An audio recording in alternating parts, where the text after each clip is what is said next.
Friends, welcome to Kerala சமையல். கேரளா சமையலில் நம்ம அரிசி உண்டை தான் செய்ய போகிறோம். வாங்க எப்படி செய்யலாம்னு பார்க்கலாம். ஃப்ரெண்ட்ஸ், நம்ம அரிசி உண்டை தான் செய்ய போகிறோம்.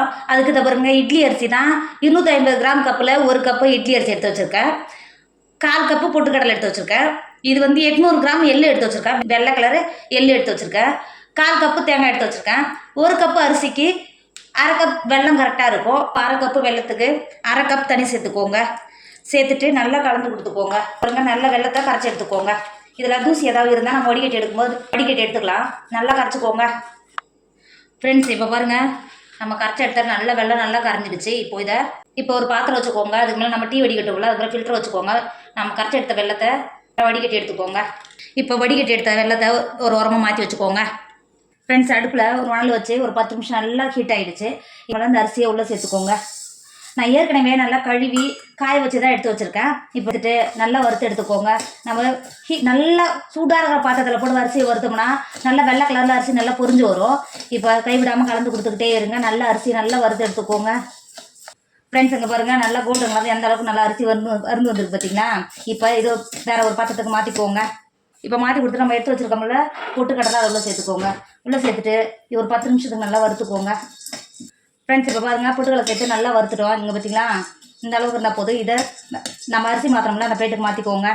மாற்றி கொடுத்துட்டு அது கூட நம்ம வெள்ளை எள்ளு எடுத்து வச்சுருக்கோம்ல அதை உள்ள சேர்த்துக்கோங்க. சேர்த்துட்டு எள்ளையும் நல்லா வறுத்துக்கோங்க. ஒரு 10 நிமிஷம் வறுத்தாவே போதும். நல்லா எள்ளு வறுந்து வரும்போது நல்லா வெடிக்க ஆரம்பிச்சிடும். இப்போ கைவிடாமல் கலந்து கொடுத்துக்கிட்டே இருங்க. ஃப்ரெண்ட்ஸ், இப்போ எள்ளு பாருங்கள், நல்லா வறுந்து கலர் மாதிரி வந்துருக்கு பார்த்தீங்களா, நல்லா பொரிஞ்சு வந்துருச்சு.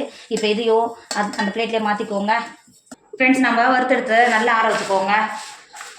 நம்ம எள்ளு அரிசி இதெல்லாம் வறுத்துமோல அது நல்லா சூடாக இருக்குது. நல்லா ஆற வச்சுக்கோங்க. ஃப்ரெண்ட்ஸ், இப்போது நல்லா 10 நிமிஷம் நல்லா ஆறிடுச்சுங்க. பாருங்கள், நல்லா ஆறிடுச்சு. இப்போ ஒரு மிக்ஸி ஜார் எடுத்துக்கோங்க. நம்ம ஏற்கனவே வறுத்து எடுத்து ஆற வச்சுருக்கோம்ல, இந்த மிக்ஸி ஜாருக்குள்ளே சேர்த்துக்கோங்க. மிக்ஸி ஜாரில் சேர்த்து கொடுத்துட்டு 2 ஏலக்காய் சேர்த்துக்கோங்க. சேர்த்து கொடுத்துட்டு மிக்ஸி மூடி போட்டு நல்லா அரைச்சி எடுத்துக்கோங்க. ஃப்ரெண்ட்ஸ், இப்போ பாருங்கள், நம்ம அரைச்சி எடுத்தது இந்த அளவுக்கு இருக்கணும். இங்கே பார்த்தீங்களா, இப்படி கையில் எடுத்து பார்க்கும்போது ரவை எடுத்தால் எப்படி இருக்கும் அந்த மாதிரி இருக்கணும். பெருசாகவும் இருக்கக்கூடாது, ரொம்ப பவுடராகவும் இருக்கக்கூடாது. இந்த அளவுக்கு இருக்கணும். இப்போ இது கரெக்டானது இருக்குது. இப்போ இது ஓரமாக வச்சுக்கோங்க. ஃப்ரெண்ட்ஸ், இப்போ அடுப்பில் ஒரு பாத்திரம் வச்சுக்கோங்க. நம்ம அரிசி அளந்து எடுத்தோம்ல அந்த கப்புலேயே 2.5 கப் தண்ணி சேர்த்துக்கோங்க. சூடாக இருக்கிற தண்ணியை சேர்த்துக்கிட்டேன். தண்ணி சேர்த்துக்கோங்க. 1 கப் அரிசிக்கு 3 கப் தண்ணி கரெக்டாக இருக்கும். நம்ம ஏற்கனவே 1/2 கப்பு தண்ணி வெல்லம் கரைச்சி வச்சுருக்கோம். 2.5 கப் தண்ணி சேர்த்துக்கோங்க. சேர்த்து கொடுத்துட்டு நம்ம ஏற்கனவே வெள்ளத்தை நல்லா கரைச்சி வச்சுருக்கோம்ல அந்த தண்ணியை உள்ளே சேர்த்துக்கோங்க. சேர்த்துட்டு ஒரு 2 செகண்ட் நல்லா கொதிக்க விடுங்க. ஃப்ரெண்ட்ஸ், இப்போ பாருங்கள், நல்லா வெள்ளத்தோடு சேர்த்து நல்லா கொதிக்க ஆரம்பிச்சிருச்சு. இப்போ நம்ம ஏற்கனவே அரைச்சி எடுத்து வச்சுருக்கோம்ல அந்த அரிசியை உள்ளே சேர்த்துக்கோங்க. சேர்த்துட்டு நல்லா கை வச்சு நல்லா கலந்து கொடுத்துக்கோங்க. உங்களுக்கு பார்க்கறதுக்கு இப்படி தான் இருக்கும். நல்லா கலந்து வரும்போது கரெக்டாக இருக்கும். தண்ணி நம்ம சேர்த்த தண்ணியோட கரெக்டாக இருக்கும். இப்போ நல்லா கலந்து கொடுத்துக்கோங்க. நல்லா கை விடாமல் கலந்து கொடுத்துட்டே இருங்க. கட்டி எதுவும் இல்லாமல் நல்லா கலந்து கொடுத்துக்கோங்க. இப்போ பார்த்தீங்களா, நம்ம சேர்த்து நம்ம கலந்து விடும்போதே அந்தளவுக்கு நல்லா கெட்டியாகி வருது பாருங்க. நல்லா கை விடாமல் கலந்து கொடுத்துக்கிட்டே இருங்க. ஃப்ரெண்ட்ஸ், இப்போ பாருங்கள், 5 நிமிஷம் அது எந்த அளவுக்கு நல்லா கெட்டியாக இருக்குது பார்த்தீங்களா.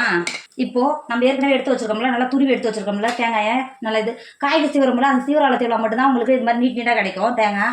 இப்போ உள்ள சேர்த்துக்கோங்க. சேர்த்துட்டு அரிசி மாவோட நல்லா கலந்து கொடுத்துக்கோங்க. நம்ம அரிசி உண்டை சாப்பிடும்போது இது இடையில கிடைக்கும் போது டேஸ்ட் நல்லாவே இருக்கும். தேங்காய் கூட நல்லா கலந்து கொடுத்துக்கோங்க. நல்லா கெட்டியாகி வரும். ஒரு 2 செகண்ட் மட்டும் நல்லா கலந்து கொடுத்துக்கோங்க. இப்போ பாருங்கள், தேங்காய் சேர்த்து ஒரு 5 நிமிஷத்துல எந்த அளவுக்கு நல்லா வெந்து நல்லா உருண்டு வருது பாருங்கள். இப்போ ஸ்டவ் ஆஃப் பண்ணிவிட்டு இதை அடுப்பில் வந்து இறக்கிக்கோங்க. இறக்கிட்டு ஒரு 10 நிமிஷத்துக்கு நல்லா ஆற வச்சுக்கோங்க. இப்போ நம்மளால் உருண்டை பிடிக்க முடியாது. நல்லா ஆற வச்சுக்கோங்க.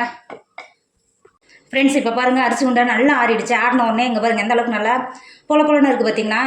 இப்போது இந்த மாதிரி கையை வச்சு இது இருக்குது பார்த்தீங்களா, அப்படி எடுத்துக்கோங்க. எடுத்துகிட்டு ஒரு முழு நெல்லிக்காய் சைஸ் இது மாதிரி உருண்டையை உருட்டிக்கோங்க. இதோட வாசனை நம்ம இது மாதிரி கையில் பிடிக்கும் போதே இதோட வாசனை அவ்வளோ ஒரு சூப்பராக இருக்கும். டேஸ்ட்டும் அவ்வளோ ஒரு சூப்பராக இருக்கும். எனக்கு இது பாட்டி எங்கே செஞ்சு கொடுத்தது. இது மாதிரி நல்லா உருட்டிக்கோங்க. ஃப்ரெண்ட்ஸ், நம்ம பிடிக்கும்போது எந்த அளவு இருக்குது பார்த்தீங்களா, லட்டு மாதிரியே இருக்குது பாருங்கள். இப்போ இது மாதிரி இருக்கிற மாவெல்லாம் உருட்டி இந்த மாதிரி ஒரு பிளேட்டில் வச்சுக்கோங்க. ஃப்ரெண்ட்ஸ், நம்ம அரிசி உண்டையெல்லாம் உருட்டி எடுத்துட்டோம். இப்போ பாருங்கள், பார்க்கவே எவ்வளோ ஒரு சூப்பராக இருக்குது பார்த்தீங்களா. டேஸ்ட்டும் அவ்வளோ ஒரு சூப்பராக இருக்கும். இப்போ இதை எடுத்து பாருங்கள், உடைக்கும் போது எவ்வளோ ஒரு சூப்பராக உடைக்க வருது பாருங்கள். டேஸ்ட்டும் அவ்வளோ ஒரு சூப்பராக இருக்கும். இது எங்கள் பாட்டி எனக்கு செஞ்சு கொடுத்தது. உங்களுக்கு உங்கள் பாட்டி செஞ்சு கொடுத்தா மறக்காமல் எனக்கு கமெண்ட் பாக்ஸில் கமெண்ட் பண்ணுங்கள். என்னோட வீடியோ உங்களுக்கு பிடிச்சிருந்தா உங்கள் ஃப்ரெண்டு உங்கள் ஃபேமிலிக்கு ஷேர் பண்ணுங்கள். மறக்காமல் கேரளா சமையலை சப்ஸ்கிரைப் பண்ணிக்கோங்க. தேங்க்யூ.